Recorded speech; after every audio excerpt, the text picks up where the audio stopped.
오늘 또 이렇게 철학기도 현장에서 여러분들을 만나게 되어서 정말 반갑습니다. 들어올 때 딱 보면은 옛날에 사람이 꽉 찼는데 이렇게 드문드문 앉아있는 모습을 보면 일단 가슴이 휑합니다. 허전한 모습이 있지만 그래도 불구하고 우리가 이렇게 모여서, 그리고 우리가 최고의 현대적 기기를 사용해서 영상으로 여러분들을 볼 수 있어서 감사하고, 오늘 또 유튜브에 계신 분들 또 이렇게 설교 보장할 테니까 절대로 빠져나가지 마시기를 주의 이름으로 축원합니다. 오늘 이렇게 화상 줌과 또 유튜브, 그리고 또 나중에 방송으로 말씀을 들으실 귀한 분들, 우리가 얼마나 감사한지 모릅니다. 오늘 우리가 온라인으로 예배만 이렇게 송출하는 것이 아니라 온라인으로 우리가 교회를 이루고 있는 것입니다.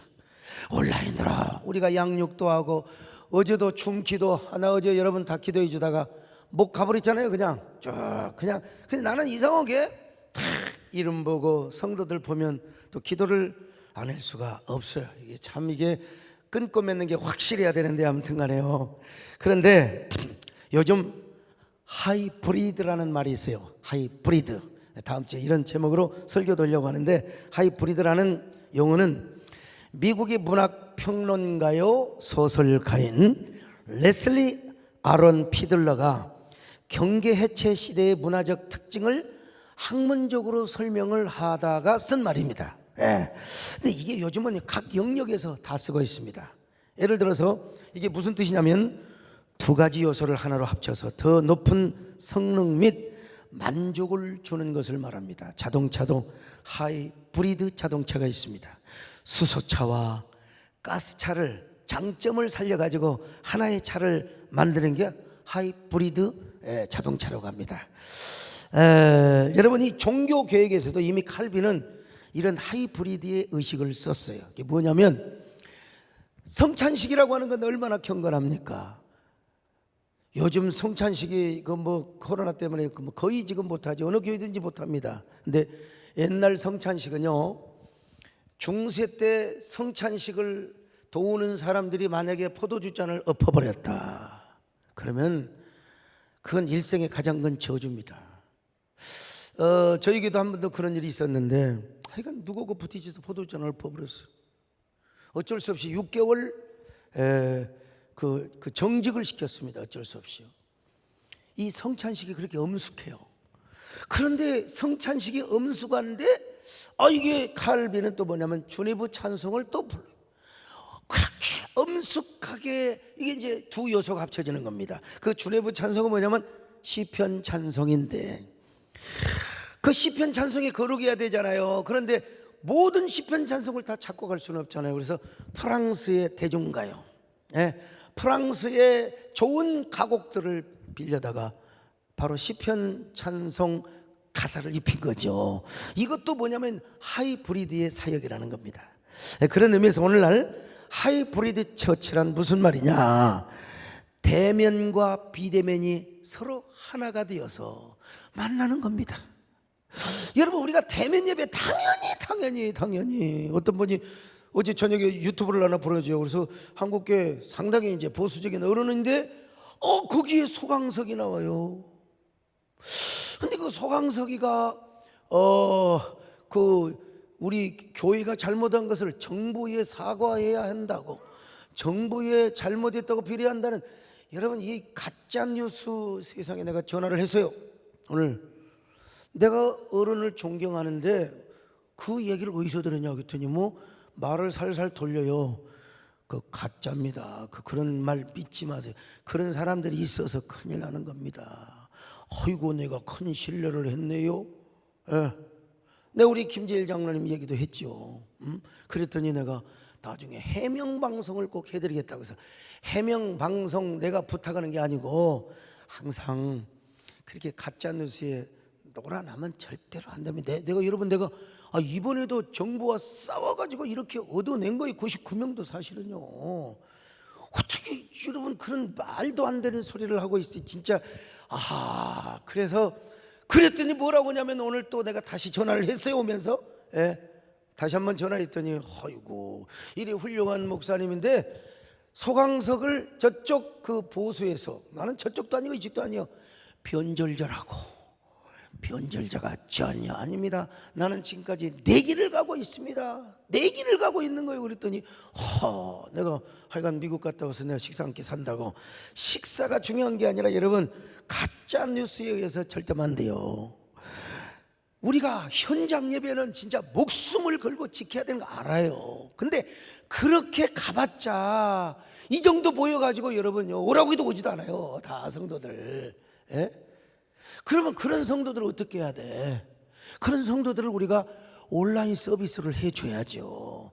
칼빈이 쿼런타인 시스템을 적용한 것처럼, 칼빈이 전염병 시대는 오지 말라고 그랬어요. 교인들요, 특별히 노역자들 오지 말라고 그랬다. 집에서 예배드리, 대신 성직자가 가서 예배 드리도록 하는 거예요. 이 쿼런타인을 저는 뭘로 했느냐? 화상 줌이요, 유튜브로 제가 이렇게 탁 대체를 한 것이 아닙니까? 그래서 이 온라인 예배로만 우리가 때우는 것이 아니라 온라인을 통해서 양육도 하고 줌 기도도 하고 우리가 전도도 하고, 그런 의미에서 우리가 지난번에 김진기 목사님 강의를 들었는데 너무 그 외국의 이야기만 하니까 문화적 격차, 제가 중간에 잘 끊었죠. 너무 계속 그렇게 갈 것 같아서요. 여러분, 그래서 온라인 처치를 이루는 겁니다. 대면과 비대면 사역을 동시에 해가지고, 그래서 뭘 세워요? 그리스도의 교회를 세우는 거예요. 그리스도의 교회를 세워나가는 겁니다. 이걸 뭐라고 하느냐? 하이브리드 처치라 이 말입니다. 오늘도 화상춤을 통해서 그리고 오늘 또 이 유튜브를 통해서 우리가 뭘 합니까? 하이브리드 처치 사역을 하고 있는 거예요. 앞으로 여러분, 위드 코로나 시대가 백신 한 번 맞으면 될 것 같아요? 전문가들 하면은 내년도 맞아야 되고 내명년도 맞아야 될지도 모른다는 겁니다. 위드 코로나 시대예요.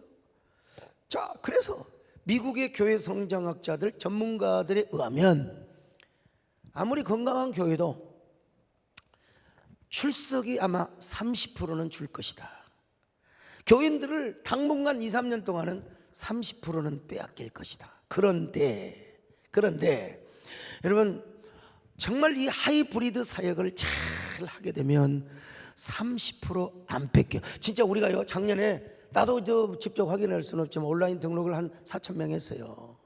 그분들이 만약에 교회를 오게 된다면 절대로 우리 교회는 10%도 감축나지 않을 것이라고 저는 확신을 하는데요. 어쨌든 간에 그런 의미에서 이제 하이브리드 처치로 가야 하는 겁니다.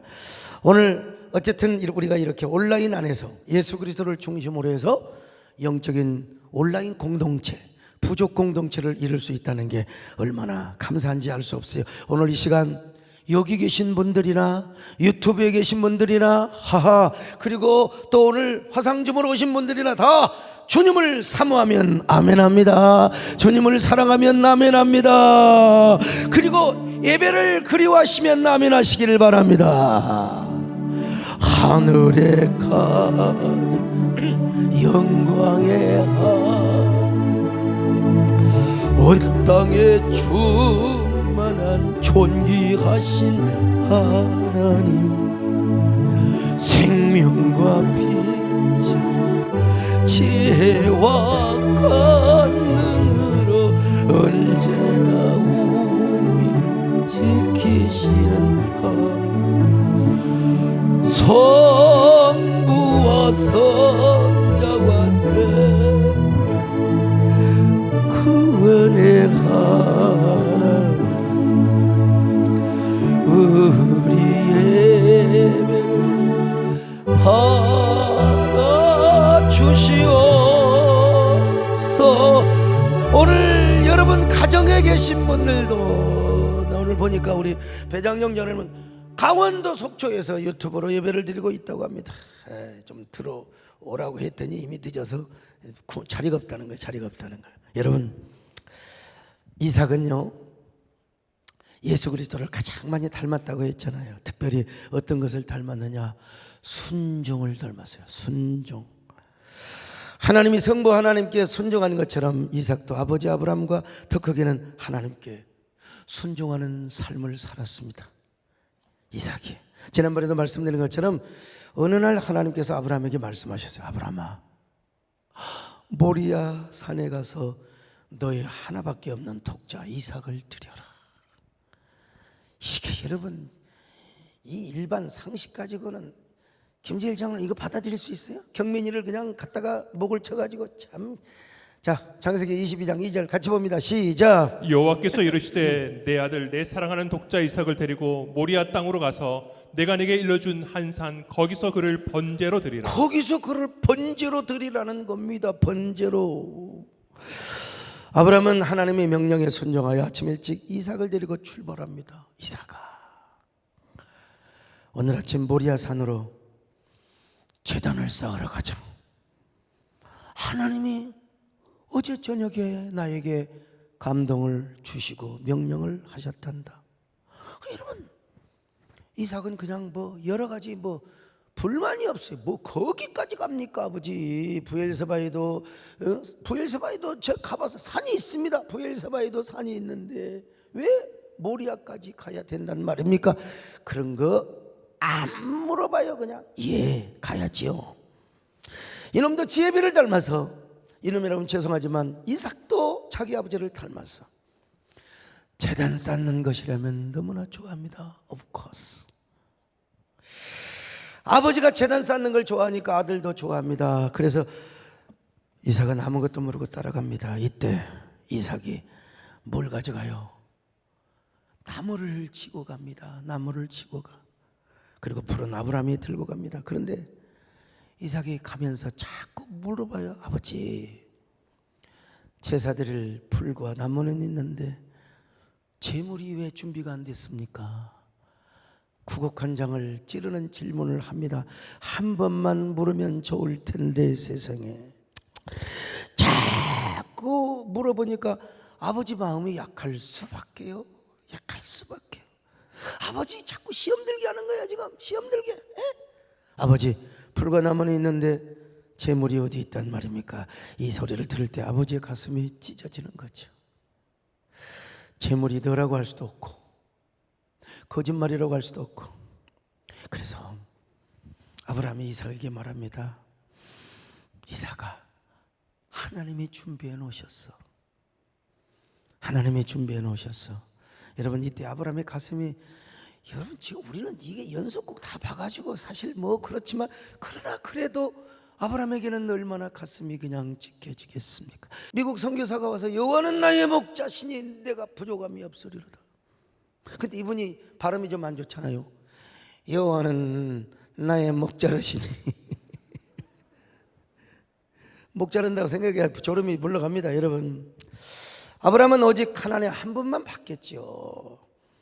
그리고 모리아 산까지 올라왔습니다. 솔직히 모리아 산까지 모든 시험을 다 이기고 왔지만 모리아 산 정상에서 이제 아브라함에게 진짜 본격적인 시험이 찾아와요. 어떻게 아들을 심장을 도려내고 토막살인을 해서, 난 이거 할 때마다 눈물 나와. 어떻게 제물을 드릴 수 있단 말입니까? 이건 말이 안 되는 거예요. 원래 왜 아브라함은 지금까지는 모르지만 정말 이건 너무나 가혹한 시험이었어. 근데 아브라함은 마음을 침착하게 먹고 이삭에게 대화합니다. 이걸 외경을 기초로 해서 만든 아브라함이라는 영화가 있는데 여기 보면 이런 대사가 나옵니다. 충분히 나는요 그런 대화를 하고도 남았을 것이라고 봅니다. 성경에 기록되어 있지는 않지만, 그리고 대사가 이렇게 길지는 않지만 제가 여러분의 이해를 돕기 위해서 제 구성을 하여 내러티브로 여러분에게 전달을 합니다. 아브라함이 이삭에게 이런 말을 합니다. 이삭아, 이 예비가 너를 얼마나 사랑한 줄 알지? 이 예비가 너를 얼마나 사랑하는 줄 알지? 이삭이 대답합니다. 그럼요, 아버지는 절 아버지의 생명보다 더 사랑해 왔는 걸요.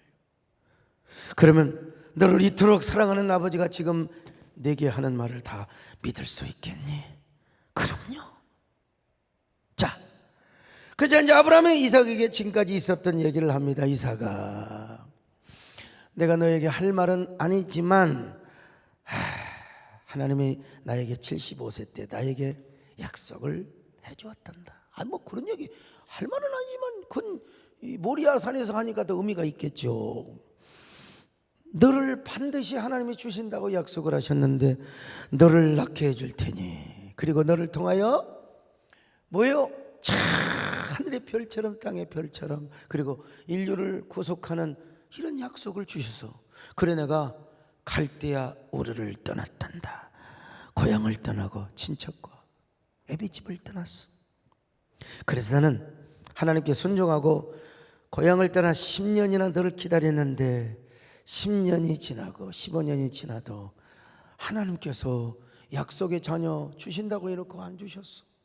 그래서 엄마와 내가 하나님의 약속을 믿지 못하고 엄마와 오는 끝에 하갈이라는 여자와 내가 동침을 했단다. 그렇게 해서 낳은 아들이 바로 이스마엘이야. 근데 하나님께서 그 이스마엘은 약속의 자녀가 아니라는 거야. 반드시 나의 씨뿐만 아니라 너네 엄마 사라를 통해서 낳은 아들을 준다고 약속을 하는 거야. 99세에 하나님이 내게 오셔서 뭐라고 이 얘기를 하셨느냐? 야, 내년 이맘때 내가 너를 찾아오리니 너에게 아들이 있으리라. 오늘 아들 낳고 이렇게 또 특별 헌금을 하셨는데 그때 하도 어이가 없어서 너네 엄마는 하나님의 약속을 비웃어 버렸단다. 그러자 하나님께서 아이를 낳으면 웃음이라고. 여러분, 우리 하나님은 어떤 하나님이십니까? 우리의 비웃음을 그리고 우리의 불신앙을 오히려 웃음으로 바꿔주시고 감사로 바꿔주시고 그리고 믿음으로 바꿔주심을 믿습니다. 1년 후에 엄마가 90이 되어서 너를 낳았어. 근데 네가 좀 크니까 하나님께서 이스마엘을 쫓아내라고 하시더라. 너만 하나님의 기업을 이을 자니 이스마엘을 쫓아내라고. 그가 네 옆에 있으면 너의 축복을 방해하는 놈이라고. 그런 일이 있고 나서 하나님이 약속을 주셨단다. 이삭 때가 복의 근원이 되고 너로 인하여 천하 만민이 복을 받는 귀염둥이 복둥이가 될 것이라고. 넌 하나님의 자식이다. 왜? 하나님의 방문이 바로 너의 탄생이었어. 창세기 18장 10절입니다. 시작. 그가 이르시되 내년 이맘때 내가 반드시 내게로 돌아오리니 내 아내 사라에게 아들이 있으리라 하시니 사라가 그 뒤 장막문에서 들었더라. 너는 이렇게 하나님의 약속의 자녀로 태어났어. 그런데 어느 날 하나님께서 느닷없이 명령을 하시는 거라. 바로 너를 데리고 가서 모리아산에 가서 너를 번제로 바치라는 거야. 75세 때부터 약속한 너 25년이나 기다리게 해서 아들을 주셔놓고 또 그 아들을 복의 근원이 되게 하여 천하 만민이 복을 받게 하리라고 약속하셔놓고 아니 갑자기 하나님께서 너를 번제물로 드리라고 하는, 나는 이 말씀을 나도 도대체 이해할 수 없다. 그러나 하나님의 명령이라 그냥 묵묵하게 순종하고 여기까지 왔던 거야. 오직 하나님을 경외하는 마음으로 엄마와도 의논 않고 종들과도 의논 않고 너에게 말을 안 하고 여기까지 왔단다. 그러나 난 하나님의 약속을 믿는다. 하나님의 약속을 믿는다. 하나님 지금까지 한 번도 나에게 실수를 해본 적이 없고 하나님은 나에게 단 한 번도 모순을 저질러 본 적이 없단다. 그러므로 우리 하나님은 언제나 나에게 선이 되어주셨고 예스가 되어주셨는데 반드시 이번에도 선으로 역사해 줄 줄로 믿는다. 만약에 네가 죽어서 장작불이 타서 한 줌의 죄가 된다 할지라도 넌 반드시 살아날 거야. 이건 보통 믿음이 아닙니다. 넌 하나님의 약속의 자녀니까 불 가운데서 한 줌의 죄가 되어도 하나님이 너를 다시, 여러분 한번 생각해 보세요. 저 이글거리는 불, 난 조영기 목사님 내가 붙잡고 일어나 보세요. 안 일어나시더라고. 근데 아브라함은 믿었어요. 반드시 이글거리는 불 가운데 하나님을 부르고 아버지를 부르며 네가 내 품으로 올 줄을 믿는다. 난 순종할 뿐이니까 너를 통해서 반드시 약속을 이룰 것이다. 사랑하는 나들아, 너는 약속의 자녀이니 죽어도 다시 살아날 것이다. 참, 여러분, 아브라함은 이렇게요, 하나님의 언약을 믿었습니다. 믿었어요. 그리고 하나님을 100% 경외하는 마음으로 하나님께 고백하며 아마 이런 고백을 하지 않았을까요? 주님, 여호와 하나님이여, 나는 당신을 사랑합니다. 난 당신을 사랑하기 때문에 순종해서 여기까지 왔습니다.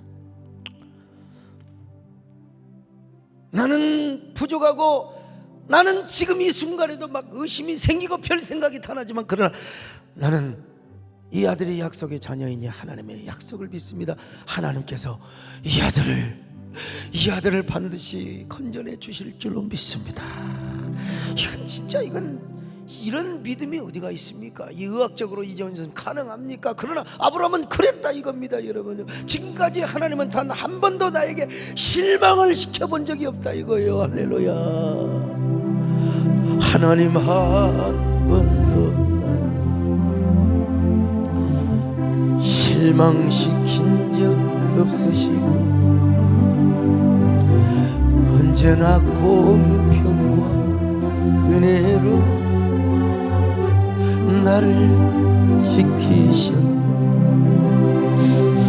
오 신실하신 주, 오 신실하신 주. 이소영 집사님, 입을 벌리고 해야지. 내 너를 떠나지도 않으리라. 내 너를 버리지도 않으리라. 약속하셨건지니 그 약속을 지키사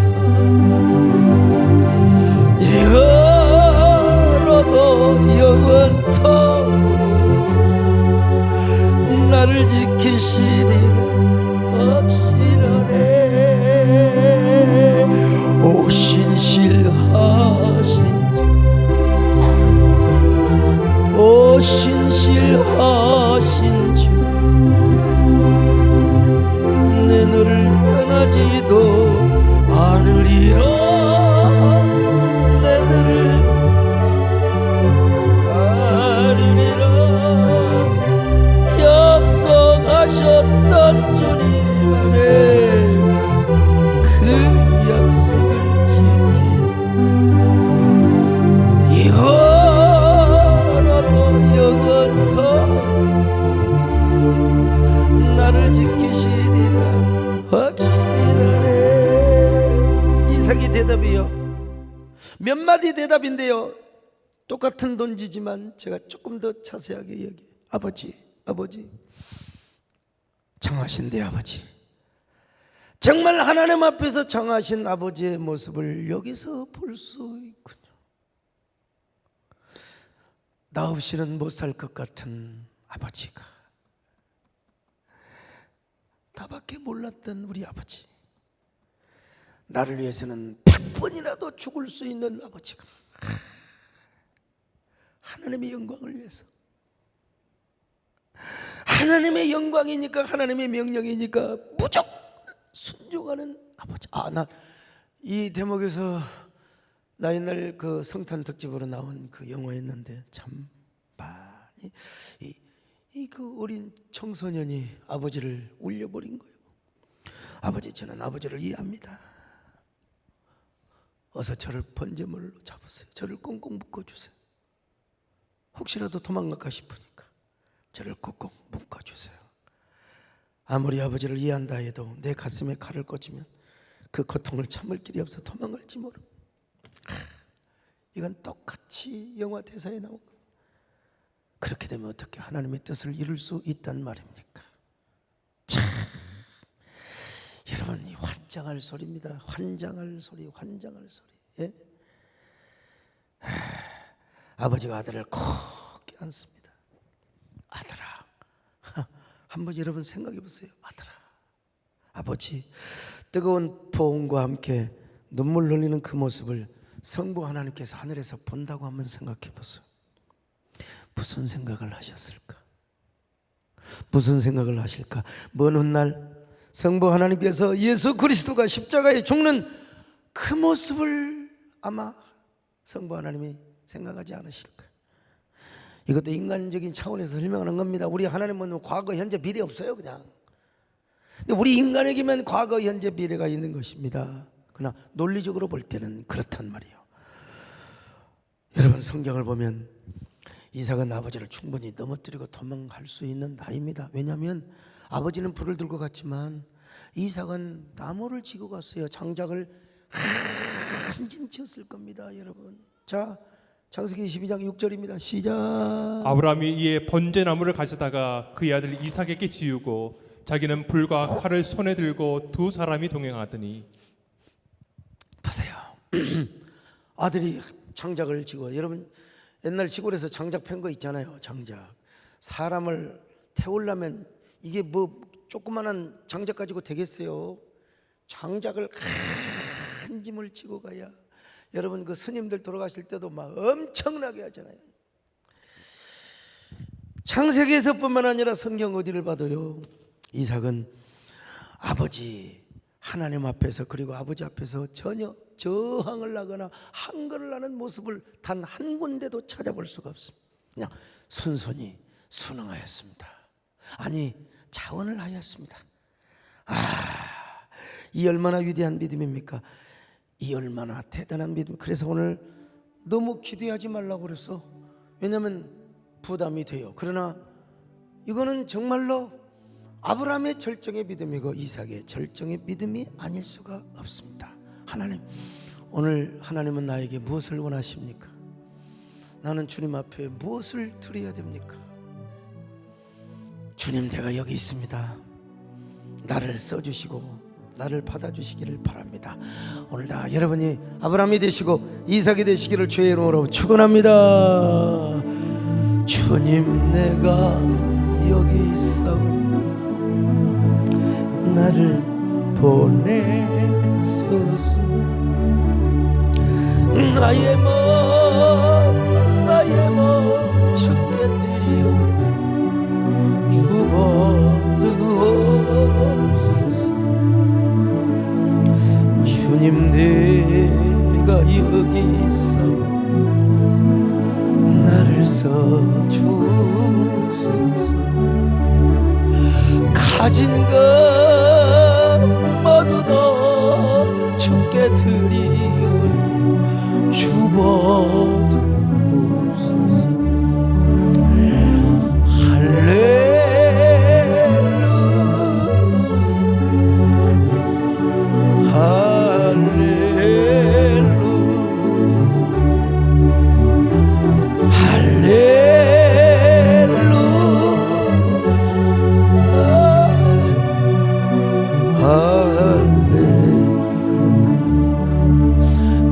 나를 받아주소서.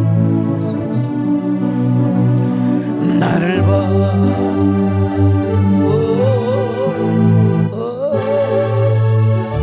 감정이 메마르는 사람은 이런 얘기를 해도 그냥 이거 뭐 옛날에 그랬지 뭐.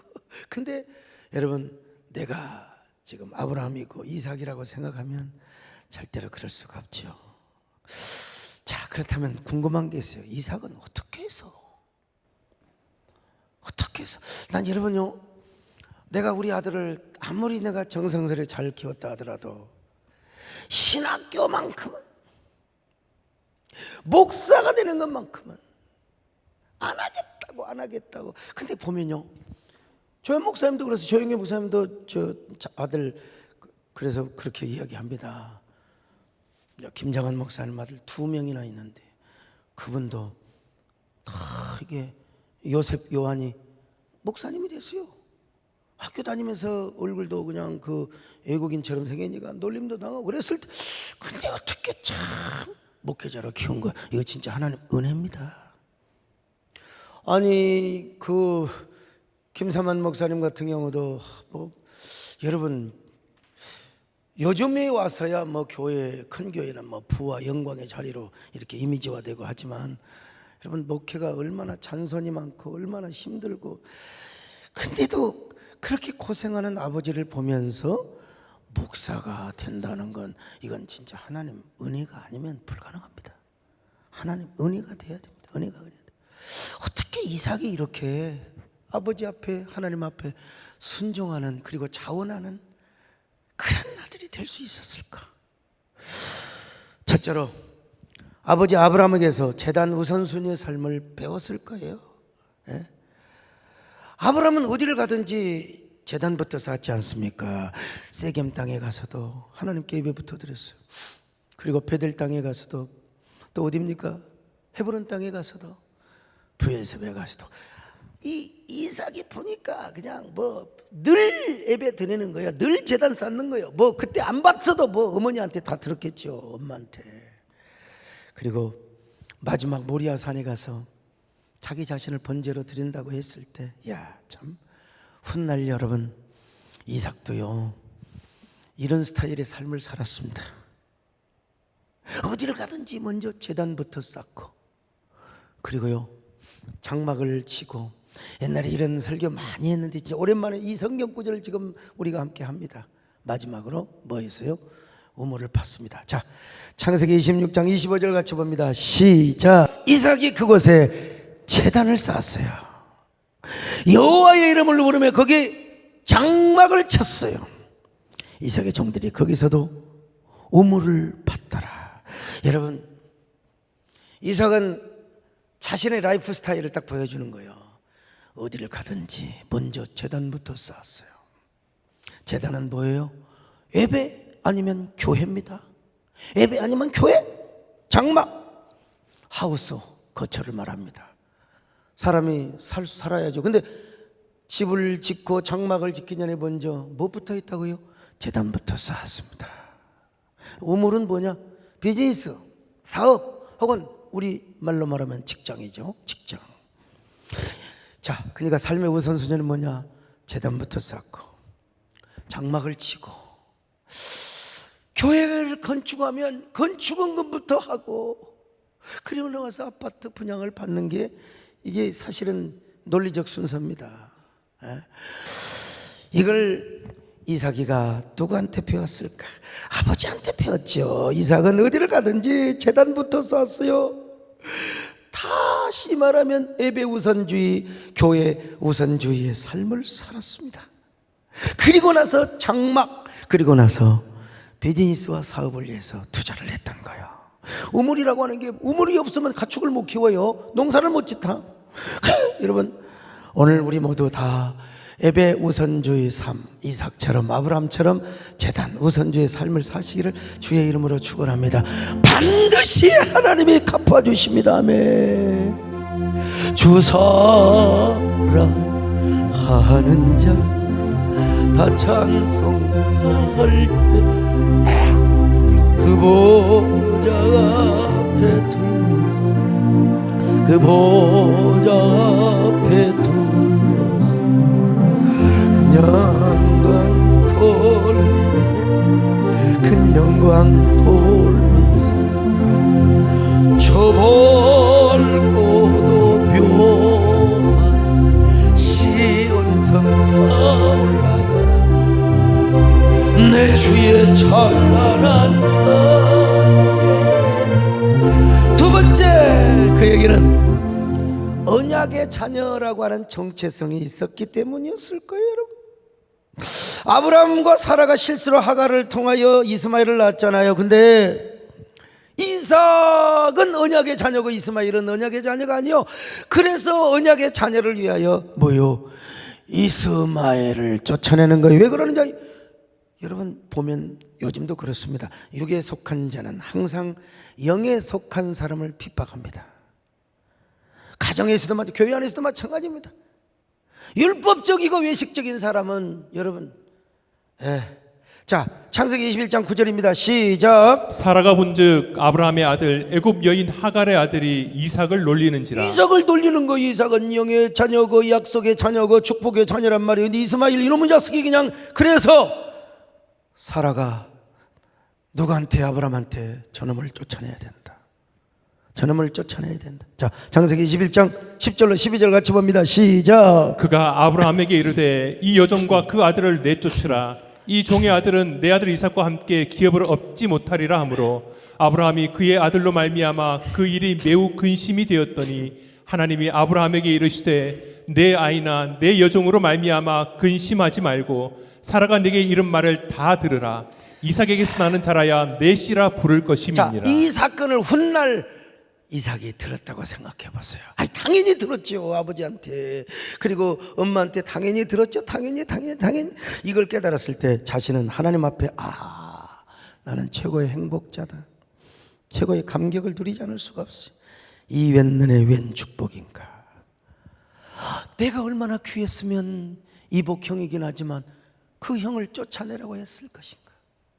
이를 한번 생각해 보세요. 그러니까 이삭은 어차피 나는 죽어도 언약의 자녀요, 살아도 언약의 자녀요. 그러니까 하나님의 뜻 앞에 정말 하나님의 응답이라면 그냥 자신을 다 내어놓았어요.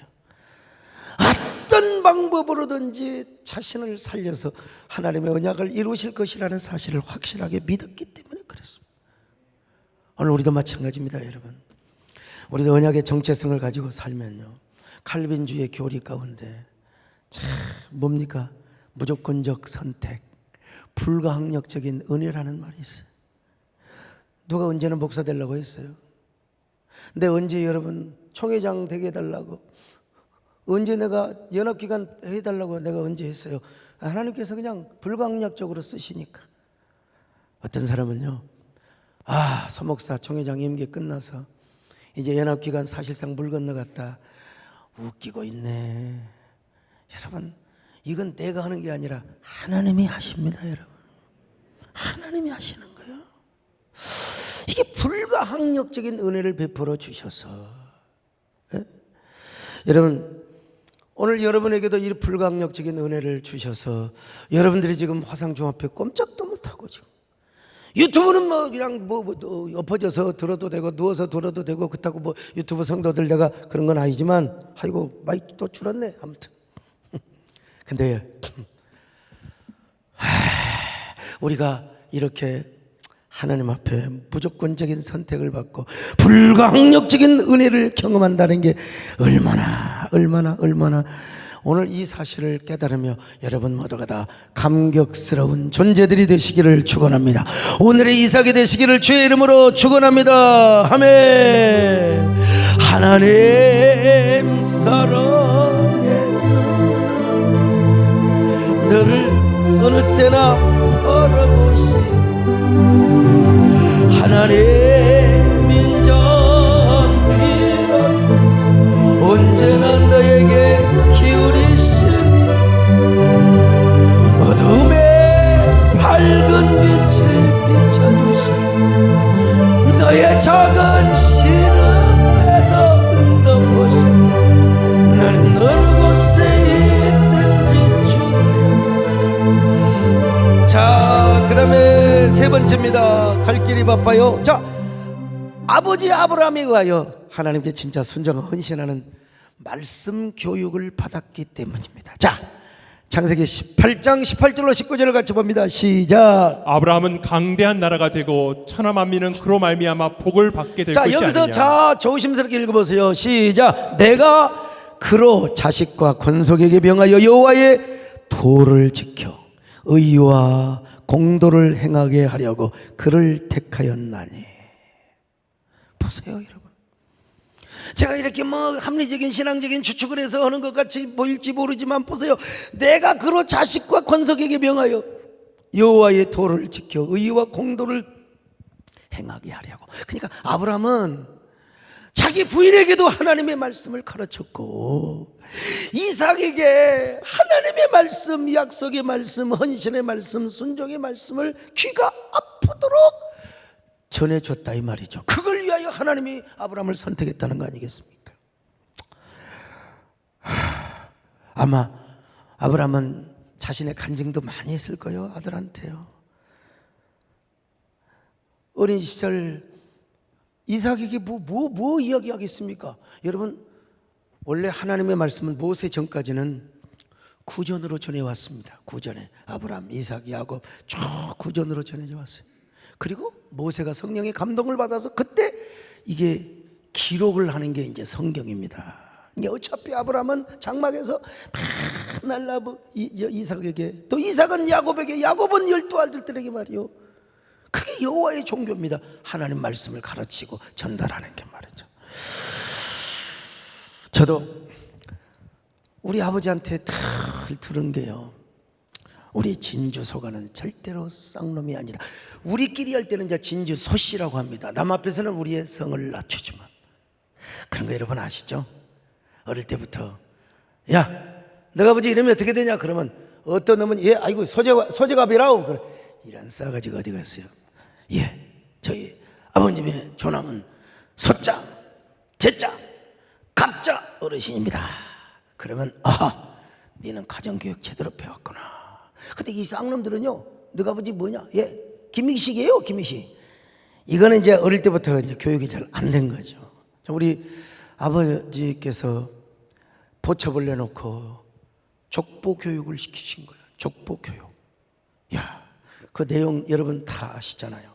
소자, 벌자, 공자 어르신이 다 그냥 왕을 달라고 하는데 신라의 6천장 중에 제일 우두머리가 우리 시조셨대요.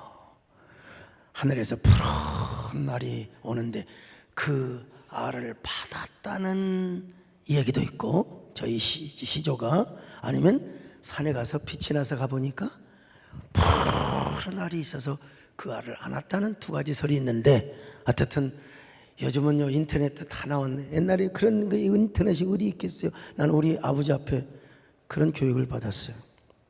근데 어떻게 신라 초기에 너무 권력을 농단하고 너무 하다 보니까 역적으로 몰려서 다 죽게 됩니다. 그래서 우리의 성씨를 다 바꿨어요. 살기 위해서. 근데 지금도 저희 본이 진주인데요, 진주 근방에 우리 소가들이 많이 살고 있다는 겁니다. 그분네들은 정말 대단한 지조를 지켰던 사람들, 무조건 존경을 해야 된다는 겁니다. 무조건. 그리고 이제 그 핍박에 못 이겨서 백제로 도망을 왔어요. 형님이 익산에, 그리고 동생은 남원으로 왔대요. 그 우리의 시조가 행정공파입니다. 자, 뭘 얘기하려고 하느냐. 나는 어린 시절에 우리 아버지한테 들은 게 있어가지고, 저는 여러분 저의 그 뭐라고 할까요? 소가로서의 그 정체성, 양반으로 살아가야 할 이러한 그 정체성, 이게 여러분 분명히. 근데 어떤 사람은요, 같은 우리 소가인데도 불구하고 부채질을 잘하는 사람이 있어요. 하고 물어봐요. 무슨 파냐? 시조가 어떻게 되냐? 전혀 몰라, 전혀 몰라. 나는 어느 그 어디더라? 그 하여튼 사무실에서요, 뭐 카드를 만들려고 하는데 자기 이름이 소보라고 그랬어요. 반가워가지고, 야, 학렬이 어떻게 돼? 손님, 그건 업무 중에 말하는 게 아닙니다. 그러냐니.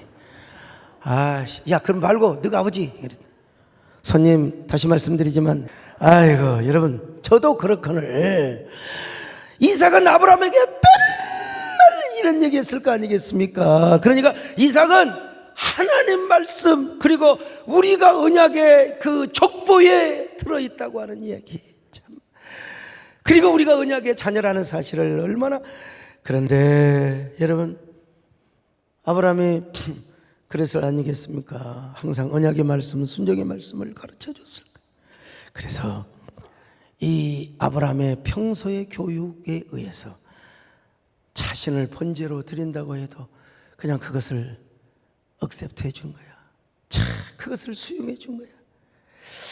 자, 근데 이제 아브라함이 계속 그냥 왔겠습니까? 사흘길을 걸어야 가는 길인데, 아브라함이 우리로 말하면 주야 주야 하면서 눈물을 흘리고 왔을 거 아니야? 그걸 이삭이가 모리아산에서 깨닫는 거예요. 이제 왜 그랬을까? 우리 아버지가 왜 저렇게 하나님을 부르고 왜 저렇게 눈물을 뿌리며, 아유 그냥 이렇게 내가 그냥 나무 지키하고 말이에요. 도대체 물론 모리아산 밑에까지는 종들이 싣고 왔겠지만,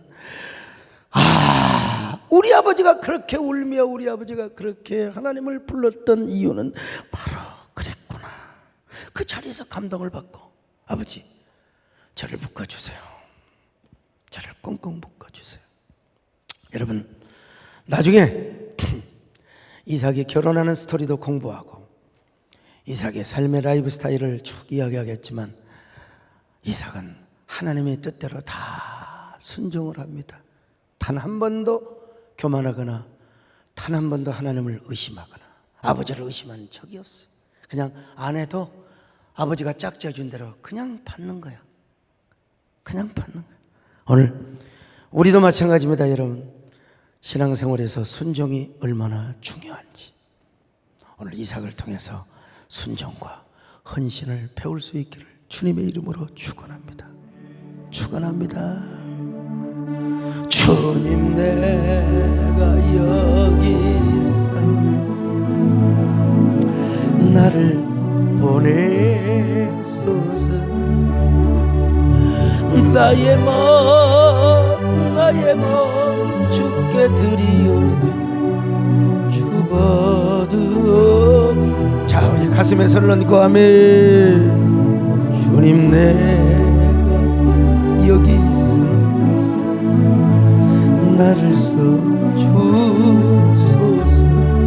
나를 써주시기를 바랍니다. 가진 것 모두 다 주께 드리오 주받으소서. 할렐루야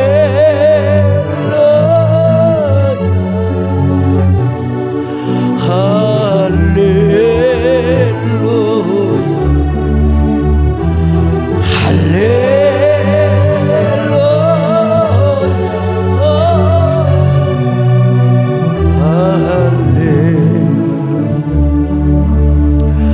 나를 받으소서.